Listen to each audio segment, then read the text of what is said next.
Agosto de 1818.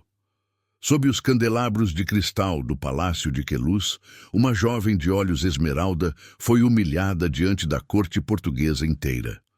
O homem que jurou amá-la permaneceu em silêncio. 6 meses depois, uma carta de apenas 5 palavras cruzou as terras do Alentejo e destruiu o duque mais orgulhoso de Lisboa. Esta é a história de um amor que desafiou séculos de preconceito e de uma verdade que ninguém imaginava.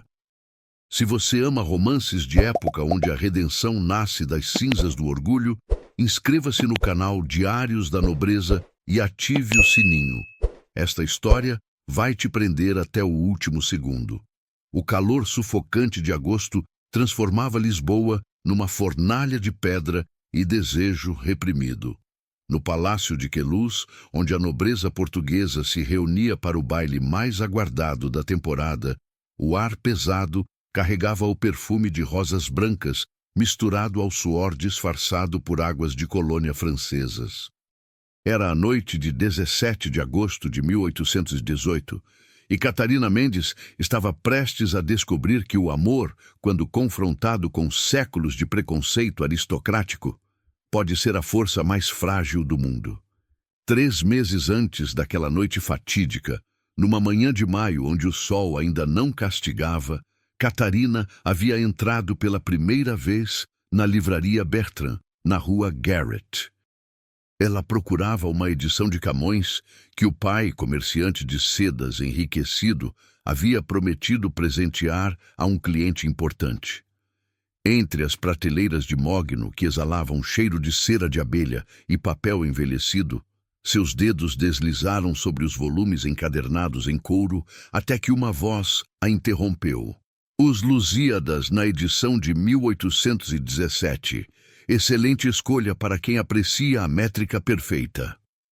Catarina ergueu os olhos e encontrou o olhar mais intenso que jamais vira. Rodrigo de Almada, duque de Palmela, estava a apenas 3 passos dela, segurando o mesmo volume que ela alcançava. Alto, de ombros largos, sob o casaco de linho azul marinho, ele possuía aquela beleza austera dos homens que nunca precisaram sorrir para serem notados. Seus olhos castanho escuros estudavam Catarina com uma mistura de surpresa e algo que ela não soube nomear naquele momento, mas que depois reconheceria como reconhecimento, como se a alma dele tivesse estado à espera da dela. Aprecio a métrica, sim, Catarina respondeu, erguendo o queixo com a dignidade que aprendera com a tia materna, antiga dama de companhia da Condessa de Óbidos. Mas aprecio ainda mais a coragem de cantar a glória de um povo que navega além do medo. O duque sorriu. Não o sorriso cortês que distribuía nos salões, mas um sorriso genuíno que transformou sua face severa em algo quase vulnerável. Naquele instante, entre estantes empoeiradas e o silêncio sagrado de uma livraria, algo foi selado entre eles. Algo que nem títulos, nem fortunas, nem o veneno da sociedade conseguiriam apagar completamente, apenas enterrar vivo, pulsante sob camadas de covardia. Os 3 meses que se seguiram foram um delírio de encontros secretos. Rodrigo, que jamais se interessara verdadeiramente por nenhuma das herdeiras que a alta sociedade desfilava diante dele, descobriu-se viciado na inteligência afiada de Catarina.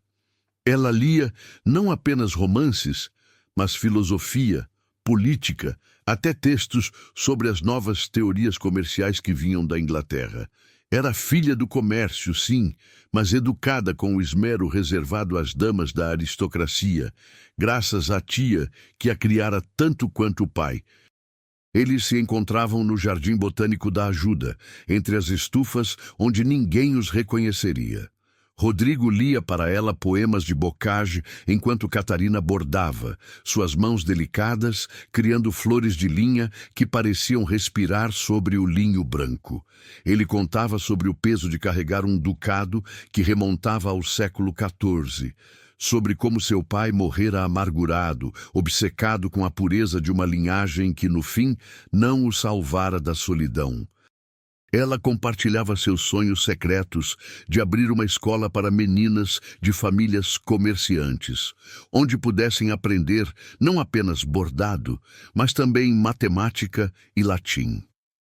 Você é perigosa, Catarina Mendes. Rodrigo sussurrou numa tarde de julho, quando finalmente ousou tocar seus cabelos castanho-mel que brilhavam como bronze sob o sol. Perigosa porque me faz questionar tudo aquilo que me ensinaram a valorizar. E você é um covarde, Rodrigo de Almada, ela respondeu com doçura envenenada, embora seus olhos esmeralda brilhassem de emoção. Covarde porque teme que o mundo descubra que um duque pode amar uma mulher pelo que ela é, não pelo que ela herdou. Ele deveria ter ouvido o aviso naquelas palavras, mas o desejo é surdo e Rodrigo já estava completamente perdido. O convite para o baile chegou numa manhã de agosto. Catarina segurou o papel creme, sentindo o peso do brasão real impresso em relevo dourado. Seu pai, José Mendes, observava da poltrona de couro, com o cachimbo apagado entre os dedos grossos, que construíram uma fortuna vendendo as sedas mais finas de Macau. "Vá, minha filha", disse ele com voz rouca de emoção. "Mostre a esses fidalgos que o ouro do comércio compra a mesma seda que veste suas esposas." Mas não era sobre ouro ou seda.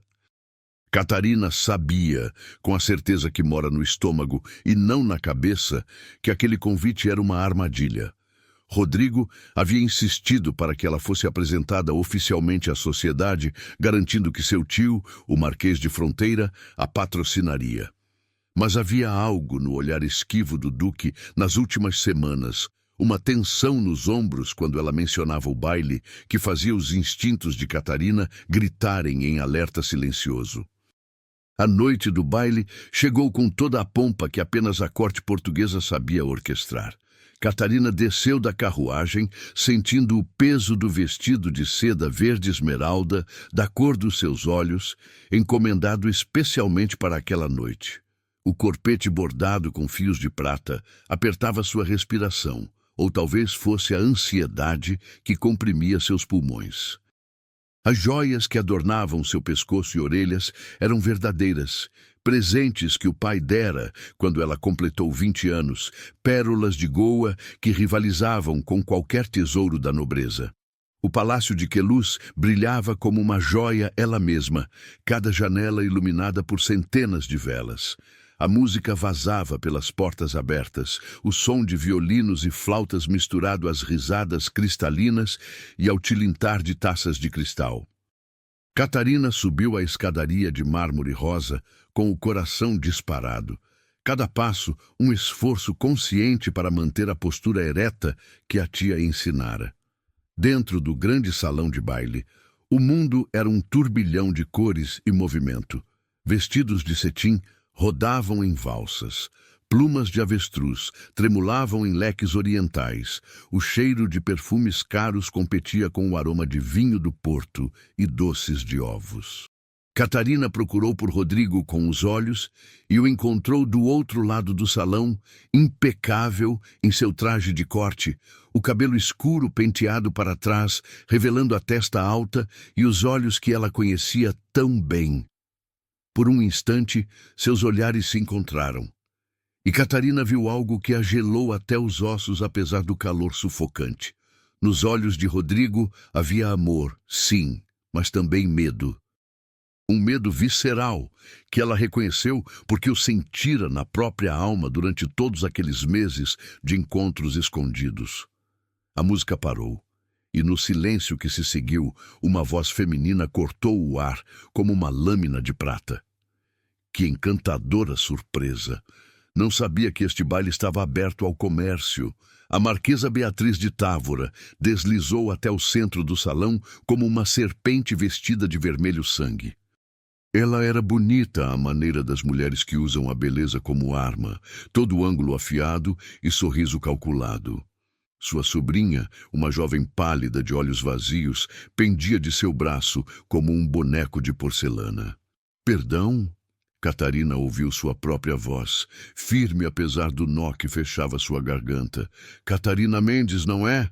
A marquesa circulou em volta dela como um predador estudando a presa. Filha do comerciante de sedas, que, criativo, usar suas próprias mercadorias para se enfeitar. Embora deva admitir, querida, que quantidade de pérolas não transforma origem em linhagem. O salão havia parado completamente. 300 pares de olhos cravados naquele confronto. Catarina sentiu o calor subir pelo pescoço, tingindo suas bochechas, mas manteve a cabeça erguida. A senhora está correta, marquesa, respondeu com voz clara como sino.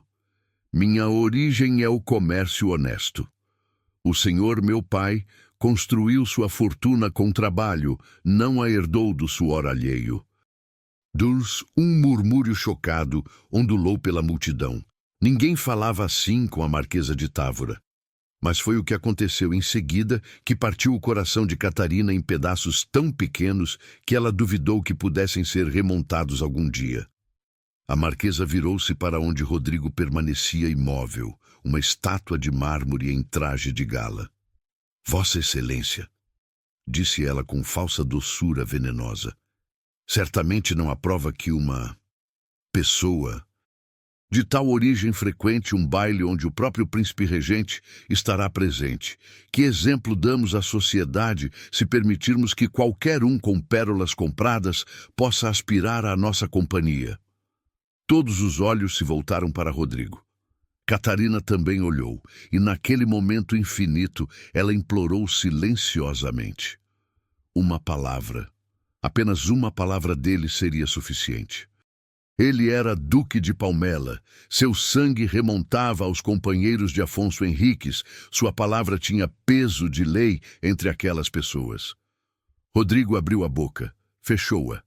Seus olhos encontraram os dela, e Catarina viu tudo o que precisava ver. O amor ainda estava lá, sim, mas afogado em camadas e camadas de medo, de obrigação, de séculos de condicionamento que sussurravam que um Almada não podia, não devia, não ousaria desafiar a ordem natural das coisas. Ele permaneceu em silêncio. Pensei que sim. A marquesa sorriu triunfante. Virou-se para os guardas do palácio. Cavalheiros, acompanhem a senhorita até sua carruagem. Creio que houve um mal-entendido sobre quem estava na lista de convidados. Catarina sentiu mãos masculinas em seus braços, não rudes, mas firmes. Conduziram-na através do salão em silêncio mortal, cada passo uma eternidade de humilhação.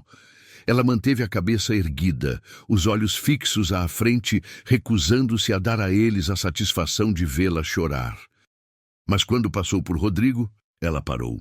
Você escolheu seu título ao invés de mim, sussurrou ela, voz baixa demais para qualquer outro ouvir além dele. Que você viva cada dia com o peso dessa escolha, Vossa Excelência. Então ela seguiu, atravessou as portas douradas, desceu a escadaria de mármore rosa que agora parecia manchada de sua própria vergonha. Entrou na carruagem que a trouxera com esperança e partiu com o coração em cinzas. Dentro do palácio, Rodrigo de Almada permaneceu imóvel enquanto a música recomeçava e as conversas animadas encobriam o escândalo como se nada tivesse acontecido. A marquesa sorria vitoriosa, sua sobrinha já sendo guiada em sua direção como uma oferenda em bandeja de prata. Mas quando ele fechou os olhos naquela noite, sozinho em sua cama de dossel, no palácio ducal de Palmela, tudo o que via era verde. Verde esmeralda, a cor da decepção nos olhos de Catarina quando ele escolheu o silêncio covarde ao invés do amor corajoso. 6 meses se passariam antes que ele soubesse o verdadeiro preço de sua covardia. 6 meses nos quais Catarina Mendes desapareceria para o interior do Alentejo, exilada não por decreto, mas pela impossibilidade de permanecer numa cidade onde todos conheciam sua vergonha. 6 meses até que uma carta, levada por um mensageiro coberto de poeira da estrada, chegasse ao palácio ducal com 5 palavras escritas em caligrafia que ele conhecia melhor que a própria. 5 palavras que destruiriam o homem mais orgulhoso de Lisboa e o reconstruiriam como algo completamente novo. Mas naquela noite de agosto de 1818, enquanto a carruagem de Catarina desaparecia nas ruas escuras de Lisboa, levando consigo o coração partido de uma mulher que amara demais e um homem que amara pouco demais para ser corajoso, apenas uma verdade permanecia cristalina. O orgulho, quando escolhido sobre o amor, transforma-se na prisão mais solitária que existe. E Rodrigo de Almada havia acabado de trancar a si mesmo numa cela cujas paredes eram feitas de silêncio e arrependimento. O Alentejo em setembro é uma vastidão de ouro queimado sob um céu que parece não ter fim. Catarina Mendes chegou à quinta do Vale Escuro, numa tarde em que o calor ainda rangia sobre a terra ressecada, fazendo o ar tremeluzir como água invisível sobre os campos de trigo já ceifados.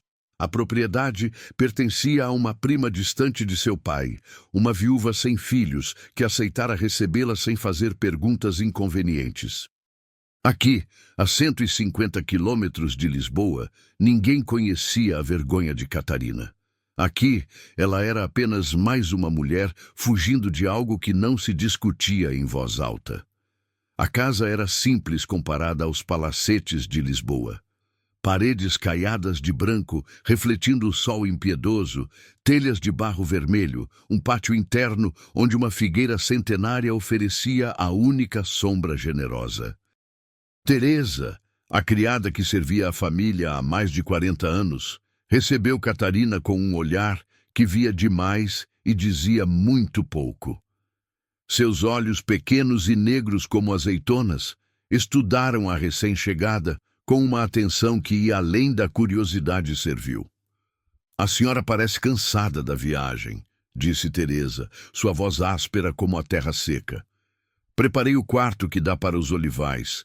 Tem uma brisa à tarde que ajuda a suportar o calor." Catarina agradeceu com um aceno de cabeça, sem forças para palavras. Trazia apenas 2 malas, seu orgulho despedaçado, e um segredo que ainda não conhecia, mas que já crescia silencioso em seu ventre.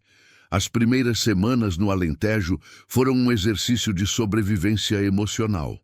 Catarina acordava antes do amanhecer, quando o ar ainda guardava um frescor mentiroso da noite, e caminhava pelos campos até que o sol nascente a obrigasse a voltar. A imensidão vazia do Alentejo era o oposto claustrofóbico de Lisboa, mas de alguma forma aquele vazio a consolava. Aqui não havia salões de baile para evitar, não havia olhares piedosos ou sorrisos de escárnio mal disfarçados. Apenas o céu infinito, a terra ressecada e o silêncio que zumbia nos ouvidos como um inseto persistente. Foi em meados de outubro, quando as primeiras chuvas finalmente chegaram, trazendo alívio à terra sedenta, que Catarina percebeu a ausência que deveria ter notado há semanas. Seus ciclos sempre foram regulares, como o relógio da Torre da Sé de Lisboa.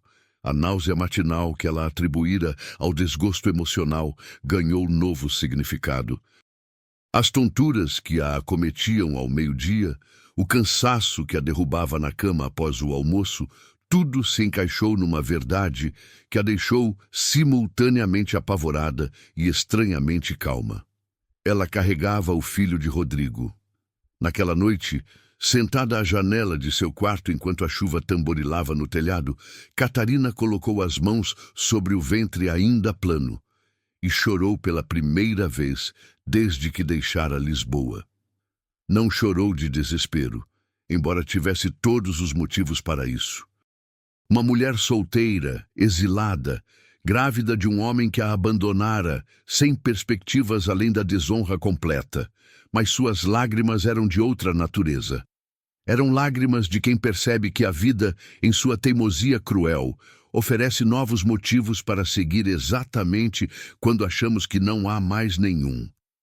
Você será amado, sussurrou ela para o filho que ainda não passava de uma promessa microscópica.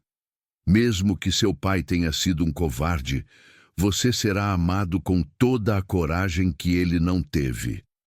A decisão de escrever a Rodrigo não veio de imediato. Catarina passou semanas debatendo consigo mesma. Parte dela, a parte ferida e orgulhosa, queria que ele nunca soubesse, que vivesse sua vida de duque impecável, casasse com alguma herdeira de linhagem pura e morresse sem jamais saber que deixaria um filho no mundo. Seria sua vingança silenciosa, a única arma que ela possuía contra a covardia dele. Mas havia outra parte, menor talvez, mas mais insistente. A parte que lembrava dos olhos de Rodrigo quando ele lia bocage para ela, da vulnerabilidade em sua voz quando confessava o peso da solidão. A parte que sabia com absoluta certeza que ele a amara, à sua maneira insuficiente e fraca, mas amara. E essa parte sussurrava que uma criança merecia conhecer seu pai, mesmo que esse pai precisasse ser quebrado primeiro para ser reconstruído como homem de verdade. Foi Teresa quem, sem saber, tomou a decisão por ela. Numa manhã de novembro, quando Catarina tomava café sozinha no pátio interno, a velha criada aproximou-se com passos hesitantes. Trazia nas mãos manchadas pelo trabalho de décadas algo embrulhado em pano de linho. Peço perdão pela intromissão, senhora. Teresa começou, os olhos baixos com respeito genuíno. Mas notei o medalhão que a senhora usa. Eu posso vê-lo mais de perto? Catarina levou a mão instintivamente ao pescoço, onde pendia a única joia que usava desde que chegara ao Alentejo. Um medalhão oval de ouro, simples mas de qualidade inegável, que continha um retrato em miniatura de uma mulher de olhos claros, sua mãe, morta quando ela tinha apenas 5 anos, ou assim seu pai sempre lhe dissera. Teresa segurou o medalhão com os dedos trêmulos, aproximando-o dos olhos cansados. Quando ergueu o rosto, havia lágrimas correndo pelas rugas profundas de suas bochechas. Conheci essa mulher, disse ela, voz embargada. Há muitos anos, quando servi na casa do conde de Belmonte em Sintra. Ela era a senhora Carolina, a dama de companhia preferida da condessa. O mundo de Catarina inclinou-se ligeiramente no eixo. Minha mãe trabalhou para o conde de Belmonte? Teresa assentiu, enxugando as lágrimas com a manga. Trabalhou sim. Era uma moça linda, educada, de boa família, mas sem fortuna. O conde, bem, ele era viúvo recente, solitário. A senhora Carolina era jovem e cheia de vida. O que aconteceu entre eles? Teresa fez uma pausa, escolhendo as palavras. O que aconteceu foi o que sempre acontece quando o coração não respeita as regras da sociedade. Catarina sentiu o chão desaparecer sob seus pés. Você está dizendo que minha mãe e o conde tiveram uma filha, Teresa completou suavemente. Uma menina de olhos esmeralda que nasceu num outono chuvoso de 1794. A senhora Carolina partiu logo após o parto, levando a bebê. Nunca mais voltou a Sintra. Ouvi dizer que se casara com um comerciante de Lisboa, um homem bom que aceitou criar a criança como sua. O conde pagou generosamente por seu silêncio e pela segurança da menina. As mãos de Catarina tremiam tanto que ela teve que colocar a xícara de café sobre a mesa antes que caísse. O conde de Belmonte era meu pai, meu verdadeiro pai. Era, senhora. Morreu há 2 anos, sem herdeiros legítimos. Suas terras foram divididas entre sobrinhos. Mas antes de morrer, ele me procurou. Teresa desembrulhou o pano de linho, revelando um conjunto de documentos amarelados pelo tempo. Pediu-me que guardasse isto. Disse que se algum dia uma jovem com os olhos de Carolina aparecesse, eu deveria entregar-lhe. Nunca imaginei que a senhora fosse ela. Os documentos Eram uma certidão de nascimento onde constava Carolina Mendes como mãe e um pai desconhecido. Uma carta do conde reconhecendo a paternidade, mas solicitando discrição. E um testamento que deixava para a filha natural de Carolina uma propriedade em Sintra e uma renda anual considerável. Tudo devidamente registrado em cartório, legal e irrefutável. Catarina era filha de um conde. Tinha sangue nobre correndo nas veias. Todo aquele discurso venenoso sobre origem comercial era baseado numa mentira que ela própria acreditara por toda a vida. A ironia era tão amarga que ela começou a rir. Um riso sem humor que se transformou em soluços, enquanto Teresa a amparava com braços fortes e calejados, murmurando palavras de conforto em dialeto alentejano, que Catarina não compreendia, mas que a acalmavam mesmo assim. Quando conseguiu recuperar a compostura, Catarina olhou para os documentos espalhados sobre a mesa, como cartas de um baralho, revelando um jogo que ela nem sabia que estava jogando. Por que meu pai, José Mendes, nunca me contou? Teresa suspirou. Porque ele a amava, senhora. Amava a senhora Carolina e amou a senhora como filha verdadeira. Para ele, o sangue que corre nas veias importa menos que o amor que se dá. Ele quis poupá-la do fardo de ser uma bastarda de nobre. Preferiu que crescesse como filha legítima de um comerciante honesto. E assim José Mendes tornara-se ainda maior aos olhos de Catarina. Um homem que escolhera o amor sobre a vanidade, que criara como sua uma criança que não gerou, que a educara com todo o cuidado, sem jamais jogar em seu rosto a verdade de sua origem. Naquela noite, Catarina decidiu. Escreveria a Rodrigo. Mas não para reivindicar seu sangue nobre, não para provar que era digna dele, segundo as regras idiotas da sociedade. Escreveria porque seu filho merecia um pai e porque Rodrigo merecia a chance de escolher novamente. Desta vez, sem plateia, sem marquesas venenosas, sem o peso sufocante das expectativas alheias. Ela pegou papel, tinta e pena. A carta precisava ser curta. Não havia espaço para explicações elaboradas, para súplicas ou acusações. Apenas a verdade nua, oferecida como uma lâmina afiada. Excelência, escreveu ela, a caligrafia firme apesar do tremor em seu coração. Carrego seu filho, CM. 5 palavras. 5 palavras que cruzariam o Alentejo ressecado, subiriam as colinas de Lisboa e explodiriam no Palácio Ducal de Palmela como uma granada silenciosa. Catarina selou a carta com cera vermelha, sem brasão, apenas a marca de seu polegar pressionado na cera quente. Entregou-a ao mensageiro na manhã seguinte com instruções claras. Deveria ser entregue apenas e diretamente ao Duque de Palmela, em mãos, sem intermediários.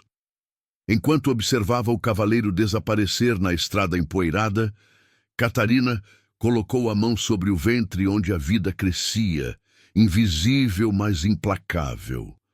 Agora veremos, sussurrou ela para o filho, se seu pai tem mais coragem sozinho do que teve diante da multidão.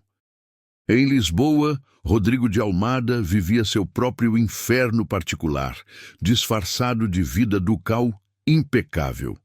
Os 6 meses desde a noite do baile haviam passado numa sucessão de dias idênticos e vazios.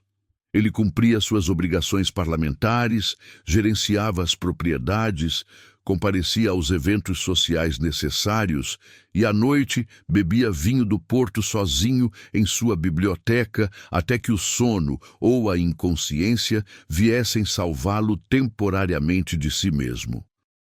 Dona Inês, sua governanta há mais de 20 anos, observava com preocupação crescente.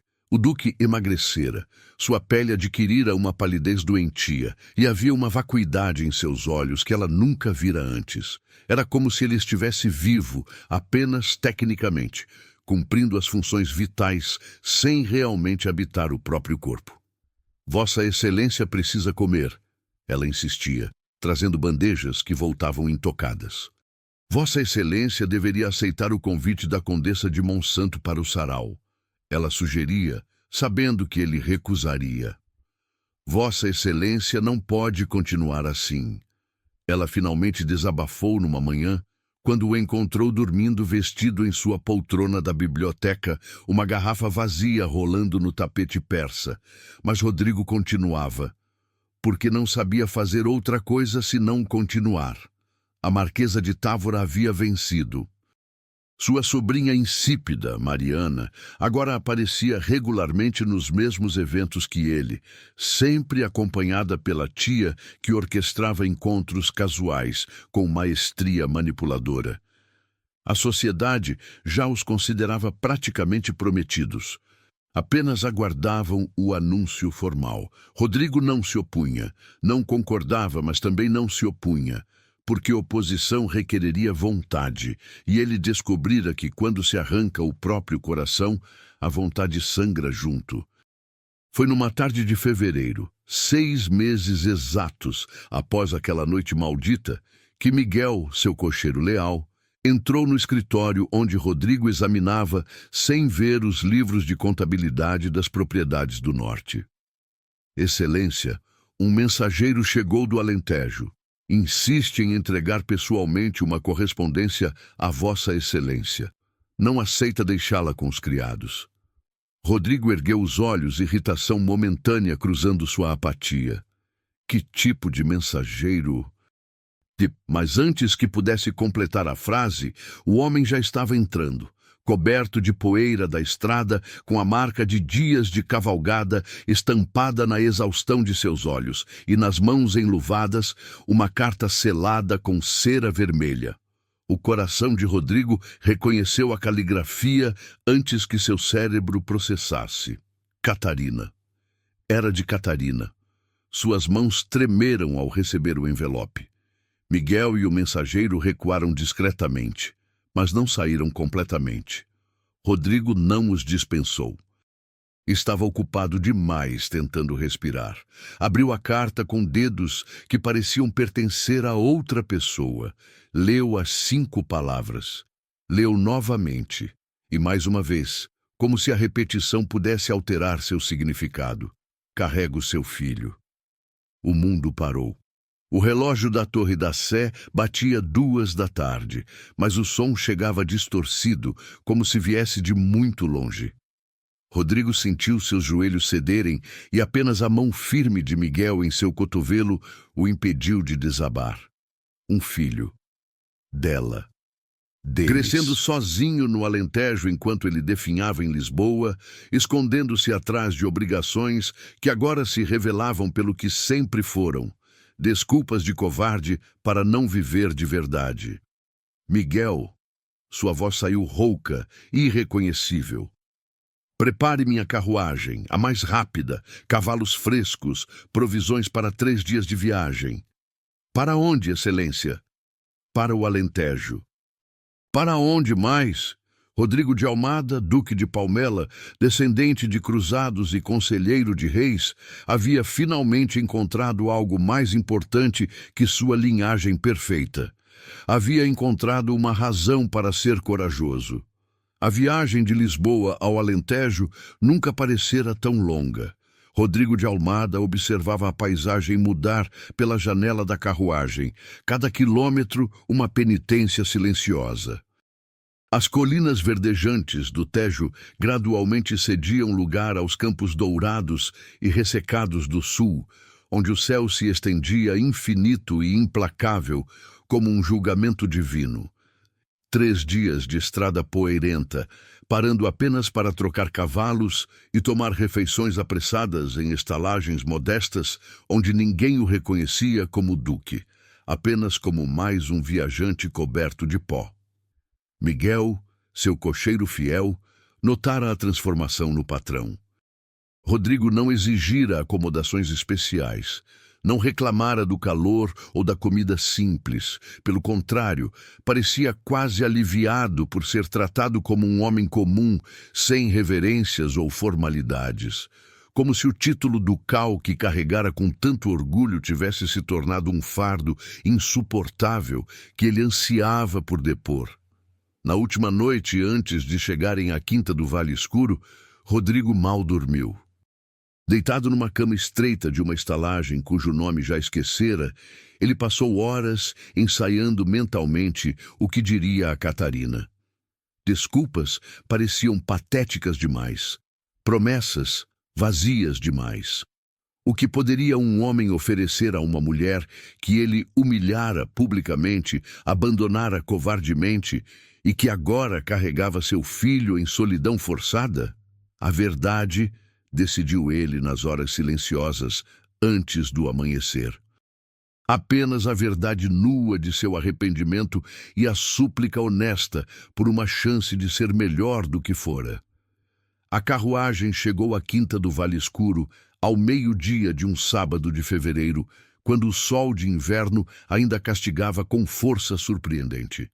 A propriedade era exatamente como Rodrigo imaginara, simples, mas digna, com suas paredes brancas refletindo a luz e a grande figueira no pátio oferecendo sombra generosa.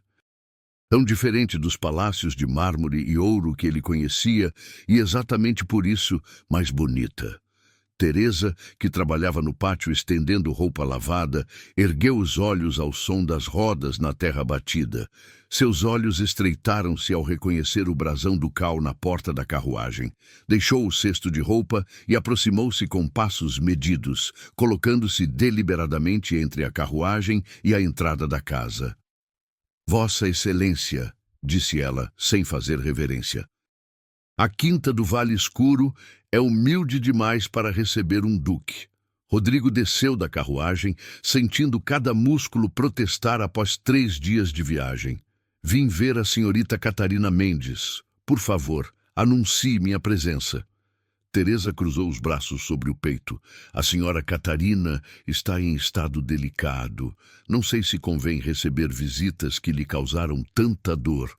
A censura nas palavras da criada deveria ter ofendido a dignidade ducal de Rodrigo. Em vez disso, ele sentiu respeito por aquela mulher idosa que defendia Catarina com a ferocidade de uma leoa protegendo sua cria. Tem toda a razão em me recusar, Rodrigo disse suavemente. Não venho exigir audiência, venho suplicá-la. Se a senhorita Catarina não quiser me receber, respeitarei sua decisão e partirei. Mas peço que ao menos pergunte se ela me concederá alguns minutos. Teresa estudou-o longamente, procurando sinais de falsidade. O que quer que tenha visto no rosto emagrecido e nos olhos atormentados do duque deve ter satisfeito algum critério invisível, porque ela assentiu brevemente. Aguarde aqui, sob a figueira. Não entre na casa sem permissão. Rodrigo obedeceu, sentando-se num banco de pedra, enquanto Teresa desaparecia no interior fresco da casa. Miguel permaneceu junto à carruagem, discreto, mas atento. Os minutos se arrastaram como horas. Rodrigo observou uma lagarta subir pelo tronco retorcido da figueira, invejando sua existência simples, sem o peso de escolhas erradas e oportunidades desperdiçadas. Quando Catarina finalmente apareceu na soleira da porta, Rodrigo sentiu o ar fugir de seus pulmões. 6 meses a haviam transformado. Ela estava mais magra no rosto, mas seu corpo trazia a curva inconfundível da gravidez, já evidente sob o vestido simples de algodão azul. O cabelo castanho-mel estava solto sobre os ombros, sem os elaborados penteados que ela usava em Lisboa. Sem joias, sem artifícios, com a pele bronzeada pelo sol do Alentejo que nenhuma dama da alta sociedade permitiria. E ainda assim, ou talvez exatamente por isso, ela nunca parecera mais bonita aos olhos dele. Vossa Excelência, Catarina disse, parando a 3 metros de distância, mantendo espaço seguro entre eles. Sua voz era fria como mármore. Que honra inesperada! Rodrigo levantou-se, removendo o chapéu num gesto de respeito. Catarina, obrigado por me receber. Não tinha certeza se deveria. Ela respondeu com honestidade cortante. Teresa aconselhou-me a mandá-lo embora, mas a curiosidade venceu a prudência. O que traz o Duque de Palmela ao Alentejo esquecido? Ele mereceu cada palavra afiada. Sua carta. Ah, sim, 5 palavras, diretas, sem rodeios.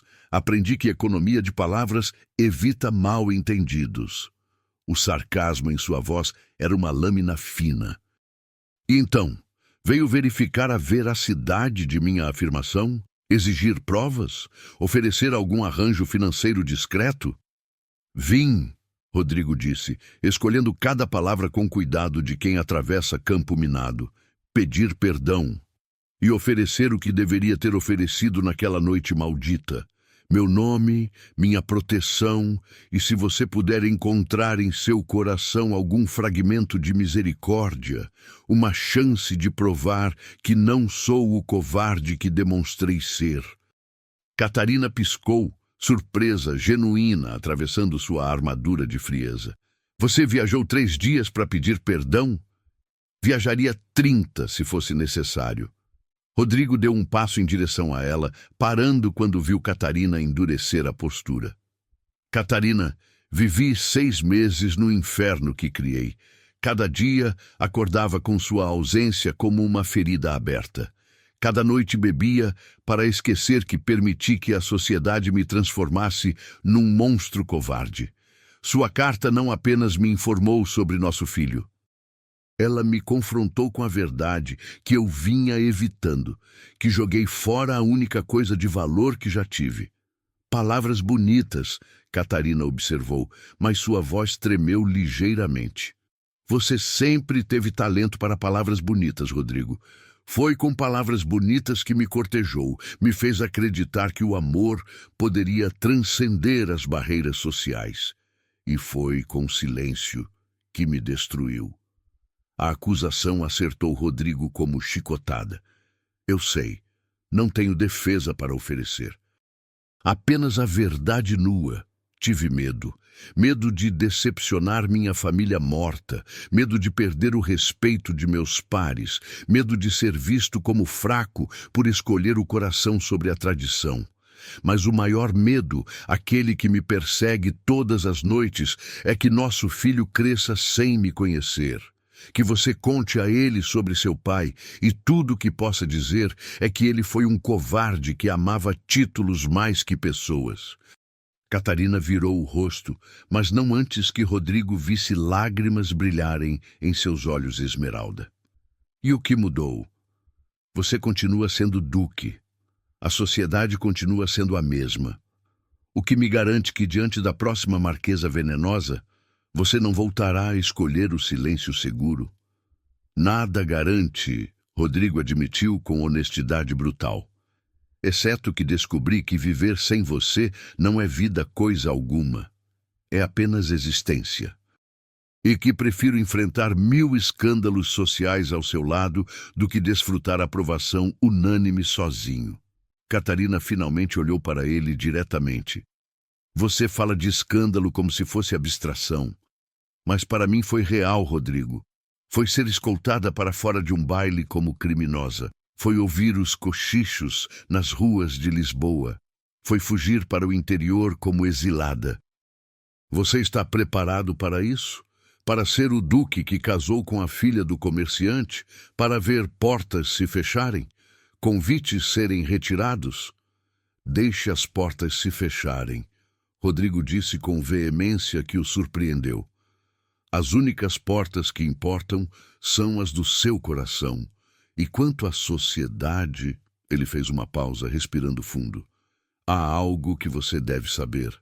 Algo que meu advogado descobriu quando comecei a investigar como proteger você e nosso filho legalmente. Catarina franziu a testa. Investigar? Do que está falando?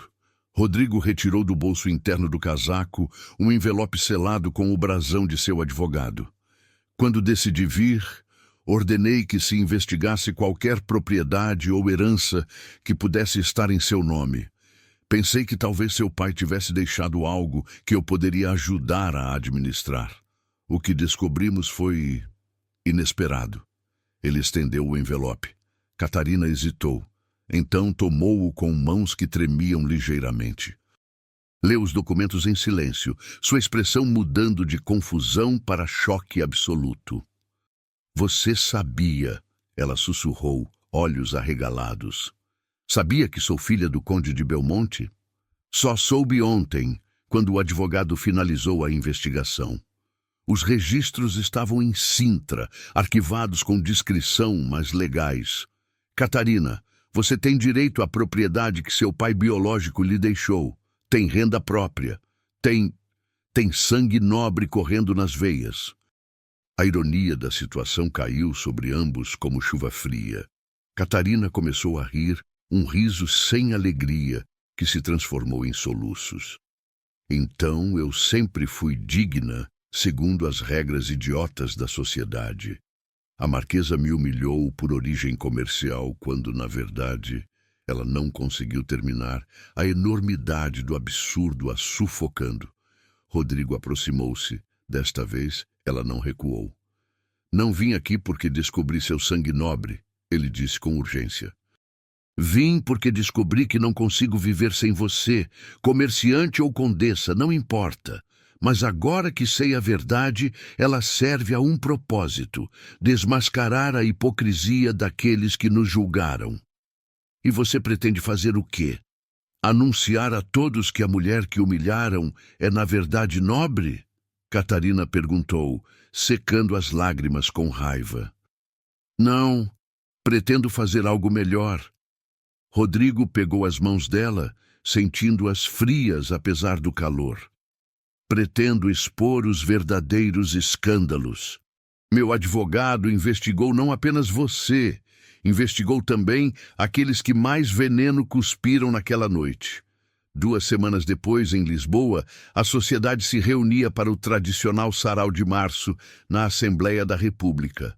Era o evento que marcava o retorno da temporada social após o inverno, e todos os nomes importantes estavam presentes, incluindo a Marquesa de Távora, radiante em seu vestido vermelho carmim, circulando entre os convidados com sua sobrinha Mariana a tiracolo. Ouvi dizer que o Duque de Palmela não compareceu, comentava a Condessa de Monsanto com a Marquesa. Há semanas ninguém o vê. Dizem que viajou para o sul. Questões de propriedade, certamente. A Marquesa respondeu com falsa preocupação.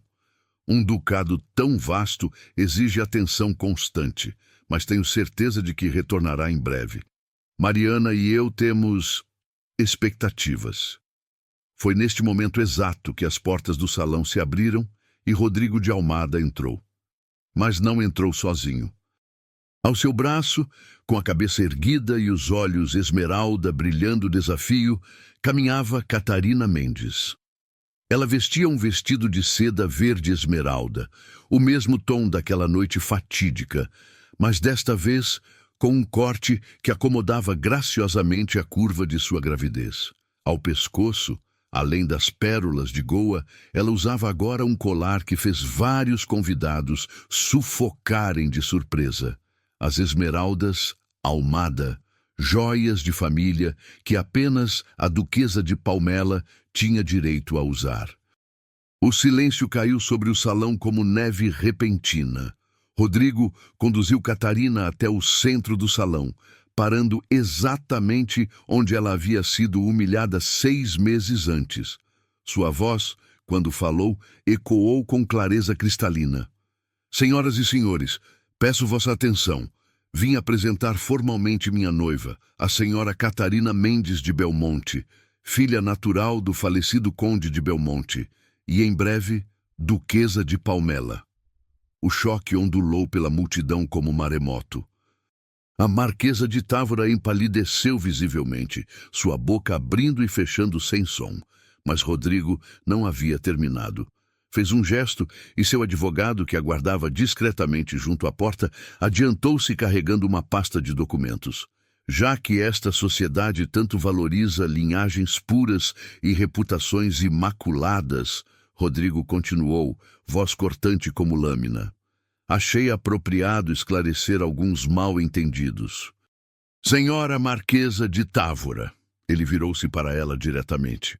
A senhora questionou a presença da senhorita Catarina neste mesmo salão há 6 meses, citando suas origens.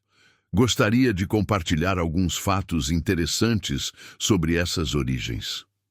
A marquesa recuou um passo, mas não havia para onde fugir. Todos os olhos estavam cravados nela. Meu advogado descobriu, Rodrigo prosseguiu implacável, que a senhora tem uma filha de 18 anos. Uma jovem que vive num convento em Coimbra, registrada como órfã, mas sustentada generosamente por uma doação anônima que, curiosamente, corresponde exatamente às datas e valores das retiradas da conta pessoal da senhora. Filha nascida 3 anos antes de seu casamento com o marquês. O escândalo explodiu. A marquesa cambaleou, procurando apoio, sua sobrinha Mariana soltando um grito abafado. E o conde Afonso de Bragança. Rodrigo virou-se para onde o conde tentava se esconder atrás de um grupo de cavalheiros.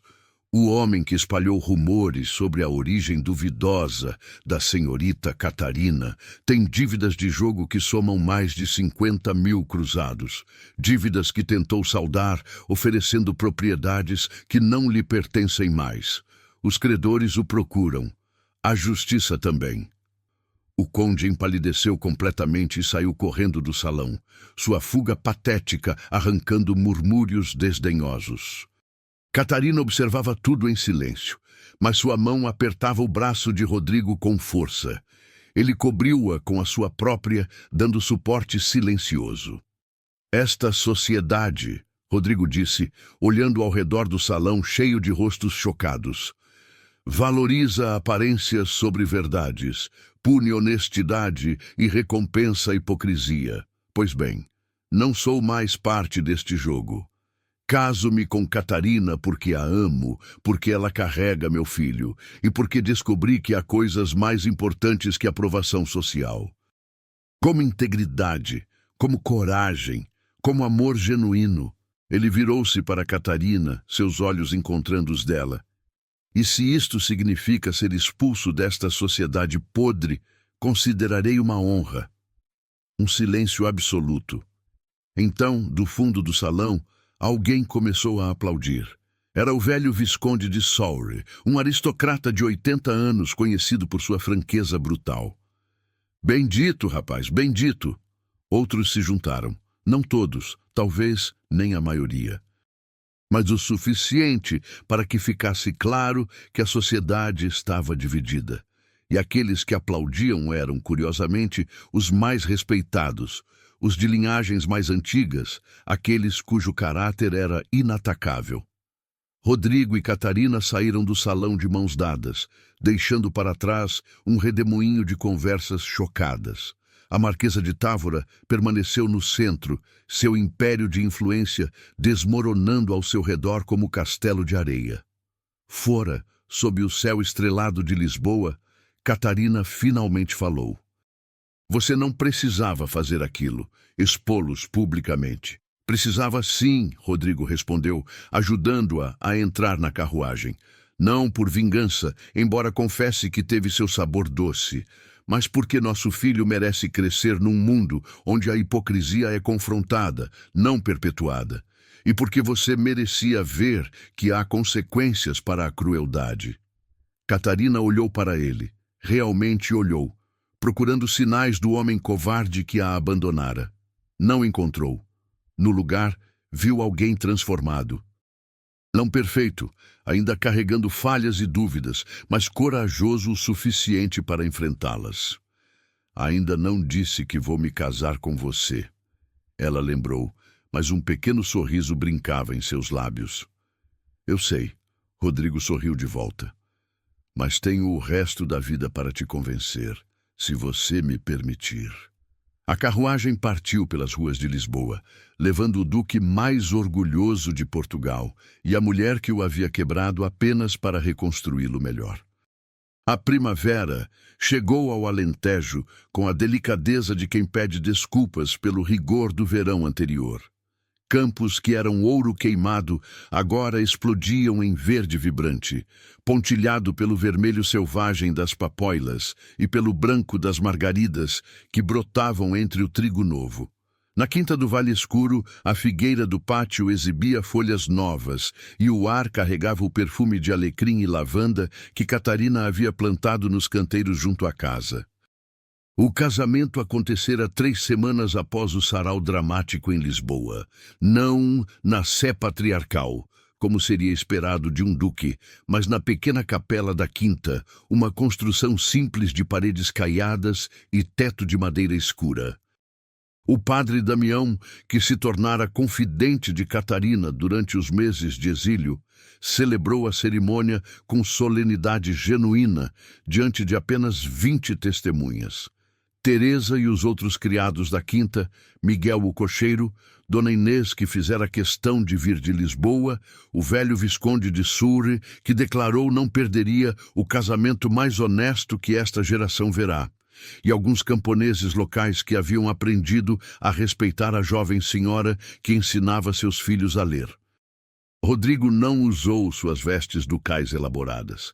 Vestiu um traje simples de linho cinza, sem condecorações ou insígnias de poder. Catarina escolheu um vestido de algodão branco, bordado à mão por Teresa, que trabalhara nele secretamente durante semanas. Sem véu de renda francesa, sem joias, além das esmeraldas Almada que agora lhe pertenciam por direito. Descalça, porque os sapatos apertavam seus pés inchados pela gravidez avançada. Quando o padre perguntou se aceitava Rodrigo de Almada como esposo, Catarina hesitou por um momento que pareceu eterno. Olhou nos olhos castanho-escuros do homem que a destruíra e depois atravessara Portugal inteiro para reconstruir o que quebrara. Viu não o duque arrogante daquela noite maldita, mas o homem imperfeito que aprendera, através da dor, a escolher amor sobre aparências. Aceito, disse ela, e sentiu algo se curar dentro de si. Não completamente, porque as cicatrizes nunca desaparecem totalmente, mas o suficiente para recomeçar. O beijo que selou o casamento foi casto, consciente da barriga proeminente entre eles. Mas quando Rodrigo pressionou a testa contra a dela e sussurrou, "Obrigado por me dar uma segunda chance", Catarina sentiu lágrimas escorrerem livremente, lavando os últimos resíduos de amargura. A festa foi simples. Vinho tinto da região, pão acabado de assar, queijo de ovelha curado, azeitonas marinadas e o tradicional bolo de mel que Teresa fizera seguindo receita de família centenária. Não havia orquestra, apenas um velhinho com uma viola que tocou fados melancólicos até que o sol se pôs tingindo o Alentejo de laranja e púrpura.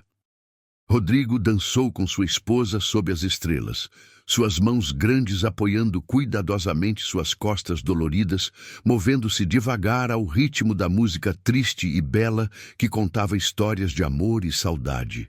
Catarina descansou a cabeça em seu peito, ouvindo o batimento firme de seu coração, e pela primeira vez em meses permitiu-se acreditar que talvez, apenas talvez, felicidade não fosse apenas palavra bonita em poemas.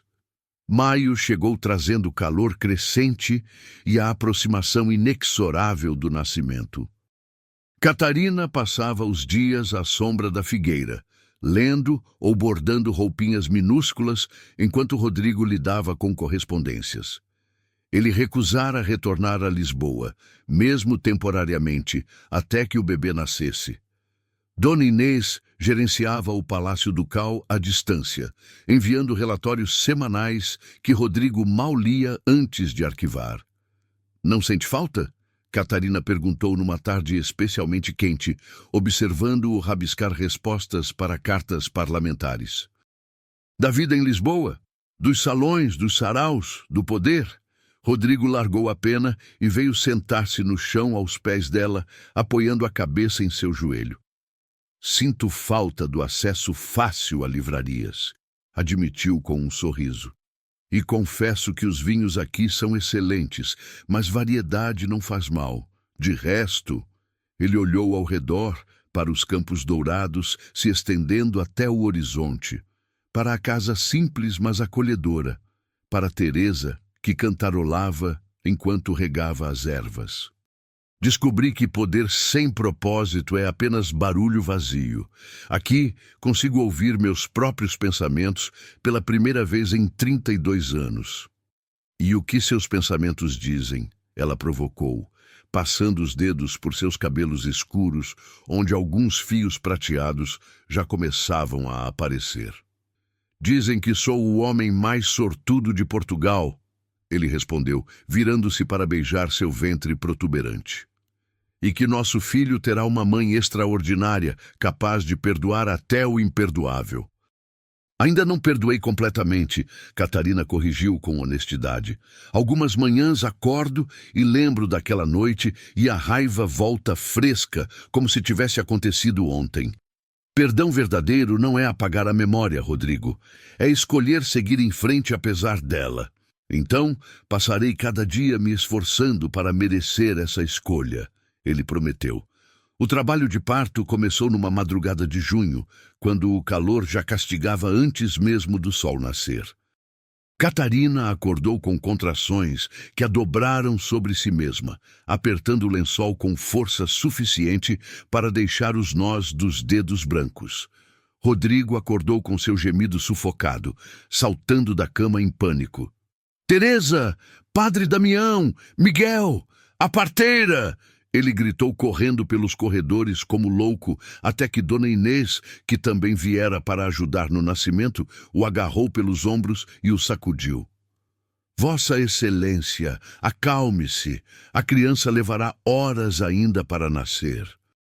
Assuste-se menos e ajude mais. As horas seguintes foram as mais longas da vida de Rodrigo. Ele permaneceu ao lado de Catarina, segurando sua mão, enquanto ela respirava através das contrações que vinham em ondas cada vez mais próximas. Limpava seu rosto com panos úmidos, sussurrava palavras de encorajamento que provavelmente não faziam sentido e sentia-se completamente inútil diante da força primordial do nascimento. Você não precisava ficar. Catarina ofegou entre contrações. Homens geralmente esperam fora. Estive ausente quando você mais precisou de mim, Rodrigo respondeu, voz firme, apesar das mãos trêmulas. Não cometo o mesmo erro 2 vezes. Quando finalmente, após 14 horas de trabalho árduo que deixaram Catarina encharcada de suor e trêmula de exaustão, o choro agudo de um recém-nascido rompeu o ar abafado do quarto. Rodrigo chorou abertamente, lágrimas de alívio, de alegria, de gratidão por algo tão simples e miraculoso quanto a vida. Um menino, a parteira anunciou, limpando o bebê e envolvendo-o em linho macio. Saudável e forte. Olhem os pulmões desta criança. Catarina estendeu os braços trêmulos, e quando colocaram o filho em seu peito, algo dentro dela se completou de maneira que nem sabia estar incompleto. O bebê era minúsculo, vermelho, amassado pelo nascimento e absolutamente perfeito. Cabelos escuros como o pai, mas quando abriu os olhos brevemente antes de fechá-los novamente, eram verde esmeralda como os dela. José, ela sussurrou, nomeando o filho em homenagem ao homem que a criara como sua, independente de sangue. José Rodrigo de Almada. Rodrigo ajoelhou-se ao lado da cama, tocando com reverência a cabecinha de seu filho. José, repetiu, compreendendo e honrando a escolha. Bem-vindo ao mundo, meu filho. Prometo ser o pai que você merece, não o covarde que fui com sua mãe. Os meses que seguiram transformaram a Quinta do Vale Escuro em algo que nunca fora antes. Um lar. O choro do bebê encheu os cômodos silenciosos. Suas necessidades constantes ditaram novos ritmos. Rodrigo descobriu-se surpreendentemente competente em trocar fraldas e acalmar choros noturnos, tarefas que nenhum duque de sua geração jamais consideraria realizar pessoalmente. Meu pai teria considerado isto degradante, comentou ele numa noite, embalando José, que resistia ao sono com teimosia admirável. Cuidar do próprio filho como se fosse criado. E você? Catarina perguntou da cama onde amamentava, observando marido e filho com ternura que ainda a surpreendia. Eu considero o maior privilégio da minha vida, ele respondeu sinceramente.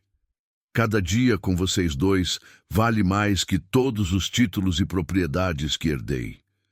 Mas enquanto eles construíam sua pequena felicidade no Alentejo, Lisboa fervilhava com consequências do escândalo que provocaram.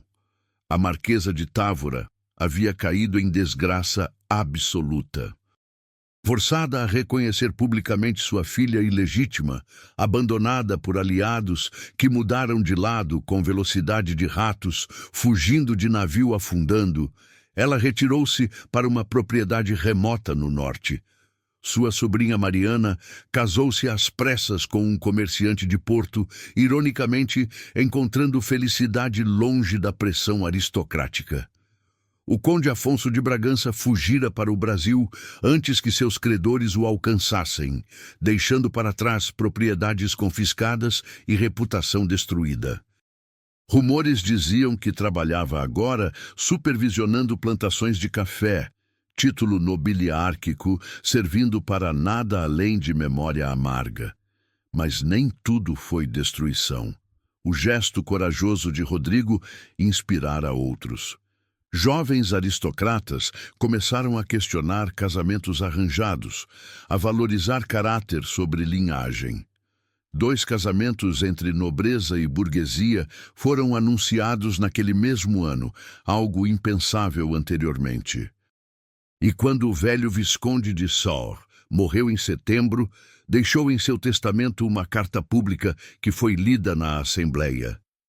Que meu último ato seja honrar o Duque de Palmela, que teve coragem de antepor amor à hipocrisia. Portugal precisa de mais homens assim e menos peacocks, pavoneando-se em salões vazios. Dona Inês trouxe a notícia pessoalmente, viajando até o Alentejo com um baú cheio de correspondências que se acumularam. Rodrigo leu algumas, arquivou outras sem abrir e queimou as que vinham de pessoas cujas opiniões ele não valorizava mais. Vossa Excelência deveria considerar retornar a Lisboa. Dona Inês sugeriu delicadamente, observando Rodrigo brincar no chão com José, que agora tinha 5 meses e adorava agarrar o nariz do pai. Não para os salões, mas há trabalho importante no parlamento. Reformas que precisam de vozes corajosas. Rodrigo olhou para Catarina, que amamentava sentada na janela, com a luz dourada da tarde iluminando seu perfil. Ela assentiu ligeiramente. Haviam discutido isto, sabendo que o exílio voluntário não poderia durar para sempre. Voltaremos, Rodrigo decidiu, mas em nossos termos. Não viveremos no Palácio Ducal, aquele mausoléu de tradições mortas. Compraremos uma casa menor, moderna, onde possamos criar José sem peso de séculos de expectativas, e dividiremos o ano entre Lisboa e aqui. Esta quinta... Ele olhou ao redor com afeto genuíno. Esta quinta salvou minha vida, não a abandono. Retornaram a Lisboa em outubro, quando o calor finalmente cedera. A casa que Rodrigo comprara ficava em Belém, longe o suficiente do centro aristocrático, mas perto da política. Tinha jardim onde José podia engatinhar, biblioteca arejada onde Catarina continuava seus estudos e, o mais importante, não carregava fantasmas de antepassados julgadores. A recepção foi mista. Algumas portas permaneceram fechadas. Alguns convites nunca chegaram. Mas outras portas se abriram, revelando aliados inesperados. Intelectuais, reformadores, comerciantes esclarecidos, até alguns aristocratas mais jovens que viam em Rodrigo modelo diferente de nobreza. Catarina abriu sua escola para meninas, usando a herança do conde de Belmonte que finalmente reivindicara não para si, mas para um propósito maior. Ensinou matemática e latim ao lado de bordado e etiqueta, preparando alunas para serem mais que ornamentos decorativos em salões de baile. Rodrigo jogou-se em reformas parlamentares, focando em leis comerciais mais justas, em direitos para trabalhadores, em educação pública. Trabalho que muitos consideravam abaixo da dignidade do CAU, mas que ele realizava com paixão que nunca sentira em debates sobre precedência protocolares.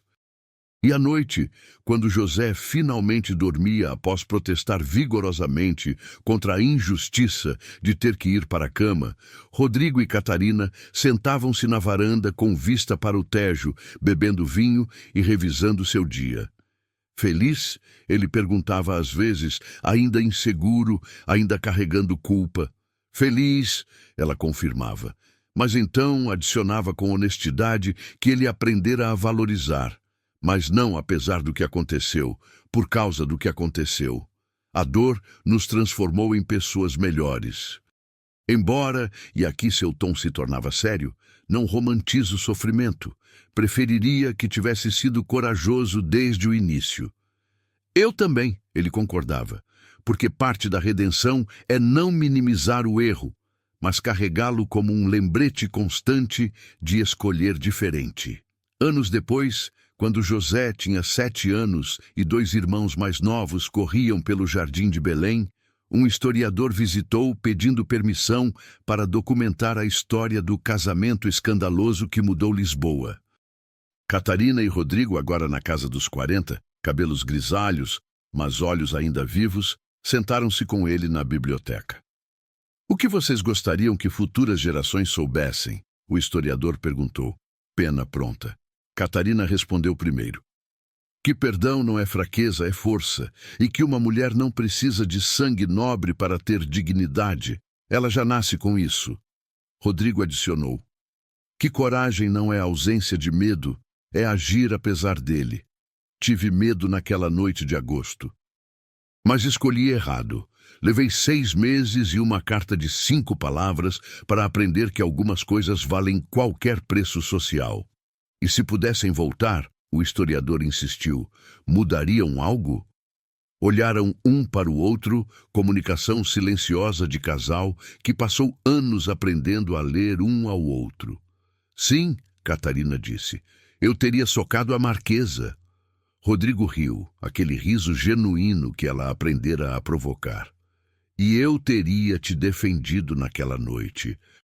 Não 6 meses depois, mas ali mesmo diante de todos. Teria segurado sua mão e desafiado qualquer um a nos separar. Mas então, Catarina ponderou, não teríamos feito a jornada que nos trouxe aqui. Não teríamos aprendido o que aprendemos. Verdade, Rodrigo concordou. Embora prefira acreditar que existe versão de nós que aprendeu sem tanto sofrimento. Do jardim veio o grito de José. Pai, mãe, Francisco comeu terra de novo. Catarina e Rodrigo se levantaram simultaneamente, pedindo desculpas ao historiador.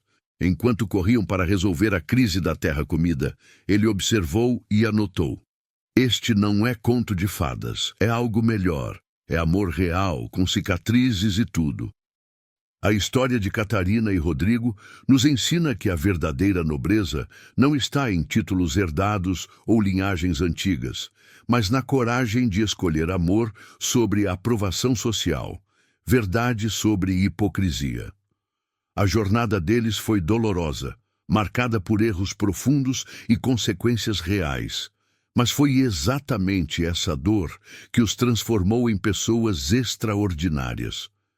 Catarina nos mostra que uma mulher ferida pode escolher perdão sem se tornar capacho, pode reconstruir sem apagar a memória da injustiça. Rodrigo nos ensina que reconhecer covardia é o primeiro passo para a coragem verdadeira e que nunca é tarde demais para escolher diferente. E talvez a lição mais importante, que quando a sociedade tenta nos diminuir, quando sussurros venenosos tentam definir nosso valor, a resposta mais poderosa é simplesmente viver bem, amar profundamente e construir um legado baseado em caráter, não em conformidade. Se esta história de redenção, de amor que sobreviveu ao pior teste possível, tocou seu coração, deixe seu comentário. Você teria tido a coragem de Catarina para perdoar, ou a humildade de Rodrigo para admitir um erro tão profundo? Inscreva-se no canal Diários da Nobreza e ative o sininho para mais histórias que revelam os segredos mais bem guardados da aristocracia europeia. Histórias de paixão e princípio, de personagens que escolheram coração sobre convenção. Até amanhã, que você encontre coragem para escolher amor sobre aparências, verdade sobre hipocrisia e a sabedoria de reconhecer que nossas maiores transformações frequentemente nascem de nossos erros mais dolorosos.